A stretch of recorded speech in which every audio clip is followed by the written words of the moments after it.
So nowadays, since the vinyl popularity has gone up a lot, I would say, like, at least in the past 6 years alone, I've seen it become more in style. And even over the past 10 years, you can see the rise in the popularity of vinyl. I see a ton of artists releasing records, and I think that is amazing. Along with just releasing their full albums on vinyls, they're also releasing singles. And yes, I do love that they do release singles, but I see some people having some concerns and disliking these singles, and I'm kind of one of those ones where it's like a love-hate situation. So today, I want to discuss my personal problems with some of these singles and what they could do to improve them and get people to be more interested in them. Overall thing, and it's pretty much like the breaking line for a lot of people with the vinyl community, is the price. It's like, how much does this cost? Is it worth it to get this? All that stuff. Over the past, I would say, 10 to 15 years, let's be nice with it, the price of a vinyl album has gone up a good bit. Like, a normal single LP you could normally get for about $20, and then a double LP about $25 to $30. But now you have some of them, especially more popular artists, them double LPs are getting up into the $40 to $50 range, and sometimes the single LPs break that 30 mark. So they have gone up, and obviously the singles will as well. And for how hard it is to get vinyl pressed nowadays, that doesn't seem super bad, especially if it's at like a local record store, or even like, I don't know if FYE still carries records, I haven't been there in years, but like place like that, a physical in-store that you can go to and grab these, like a Third Man Records, local record stores, Amoeba, wherever the hell. Like, anywhere you know that has records for sale. At that price, that's okay, I can manage that, but then it gets into the shipping, if you go online for it, which is about another $5 to $7, sometimes $10 if all of their vinyl automatically clicks into a priority mail shipping. And it doesn't help when those singles are almost $20. And I'm going to call out Magic Ninja Entertainment. I love them to death. You know I love Twisted and all the people there. I'm actually looking into getting the Monoxide Chainsmoker box set coming out, and I will be doing like an unboxing showing you that. But my biggest criticism with them at the moment is these $18 to $20 singles that they're putting out, like the Fat Kids 2.0 or Rock the Dead Twisted version. Now, as a collector, I love the creativity for it, and I love the records. The Fat Kids one was actually a Christmas present, so that didn't cost me anything. But I think the Rock the Dead Twisted version, that 7-inch, if I'm correct, that cost me about $25 after shipping. When I'm like, ugh. And the thing I have a problem with personally is the lack of music on a single. Sounds crazy, but let me explain further. That's my point in this. What I mean by the lack of music on a single is when you go back to like the 80s and especially 90s, there would be multiple versions or remixes of a song on a single, depending if it's a 7-inch record or a 12-inch single. I have some good examples from my collection. If I can, I don't know where the CD is, but it's up there. It's David Bowie's I'm Afraid of Americans, having 6 different mixes on the CD, and the vinyl variants, depending on which one you get. And also the Missy Elliott single Get Your Freak On, which my copy of the vinyl has 5 different versions.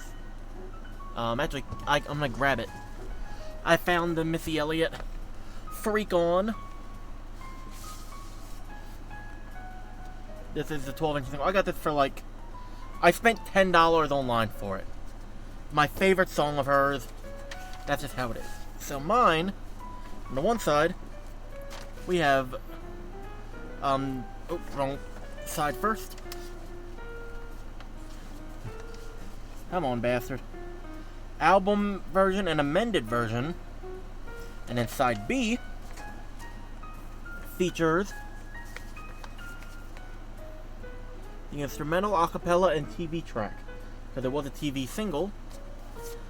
Nothing crazy with the sleeve, but sticker saying when the album will be out, talking about what is on it. But I have a ton of these. I love rap singles. I think they're super interesting because of this feature of like all these remixes and all that stuff. I even have KRS-One's single Outta Here with the video and LP version on one side, and then we have I Can't Wake Up and then the instrumental for Outta Here on the other side. It's a pretty cool piece. Now I do understand when you have limitations like having a 7-inch vinyl, but at the end of the day, like, come on, make it cool. Now, if you don't know about the limitations of how long each side of a record can be, don't worry, I'll explain it quickly. You can normally see a 12-inch record hold about 20 to 24 minutes of music per average side. Probably best example, if I can give it to you, is Pink Floyd with Adam Hart and Mother, Echoes, even Arlo Guthrie, Alice's Restaurant, even though it's 18 minutes still. Iron Butterflies, In-A-Gadda-Da-Vida, I think Caravan, and The Land of Grey and Pink, they had a medley on the one side that was like 20-something minutes long. But there have been some artists that have stretched it to hold over 30 minutes of music on one side. Obviously, audio quality probably suffers there, but still, 20 to 24 minutes average. And for a 7-inch record, they say about 5 to 7 minutes per side, but have been stretched way longer, like 8 to 10 minutes on one side. But probably my biggest like pet peeve, annoyance, whatever you want to call it, is artists today releasing 7 inches with about under 3 minutes of music per side of a 7-inch record. And don't even get me started on artists selling 12-inch singles nowadays with only one song per side. And there's some that maybe even do one song and it's a single-sided as a 12-inch. That honestly, that infuriates me more than anything, is a 12-inch record with only one song per side. If you're gonna do that, just put both songs on one side. That's just a me thing. And I'm pretty sure I've brought up this frustration within my Record Store Day videos, talking about how there are artists charging about $20 to $25 for a 12-inch single with only 2 songs, and it's only like one song on each side, or like I said, it's a single-sided, all that stuff. Now, am I against releasing singles? Absolutely not. Honestly, I think they should be released more. Now, what needs to happen? They need to have more versions on them. They need to have remixes. It needs to be fun. It's a single. It's like, it is a piece that you can buy, but it's like a promotional thing. Get people interested in your music. Now, one artist that I've seen do this, like, recently for me, I haven't seen a lot of them do it, but I've seen some do it. Probably the most notable for me is Sabrina Carpenter, actually, releasing a crazy amount of remixes of her single Espresso, even though the On Vacation one is the only other version, I think, to ever make it to a physical release. But there are, like, a lot of remixes digitally, and I think that's interesting. That is a start in the right direction. Now, while the singles market is still doing fairly okay, I think putting more remixes on the records makes them better, and even, like I talked about earlier, it's for the vinyl releases, or even CD releases, or cassette releases, no matter how people do it, because I know all those formats are more interesting, but probably vinyl is the more, like, trendy, like, hop on, bandwagon of media, or whatever you want to call it, is to have more than 1 to 2 tracks on it, depending on the length. Let's say that, depending on the length. Like, if a song is under 4 minutes, put a second song on side 1. If they're both about 2.5 minute songs, maybe 3 minute songs, stick them both on side A, and then do the same with the side 2. Make it like a small EP type of thing. Kind of like Twisted's Come On Let's Get High EP. I have it sitting up there somewhere, or over there somewhere. I gotta go get it again, but this is just talking about it for now. But the one side alone has Come On Let's Get High, and then Bags, which brings us to 8 minutes and 2 seconds for one side. And then the second side, hold on. So the B-side with Hydro featuring Lazy Bone and then So High featuring Violent J comes out to 10.5 minutes. For one side, each song is like 5 minutes plus. And that's on a 7-inch single. That is cool. That is wild to me. But it's like that was like obviously a celebrational EP, same with the Bloody Valentine EP.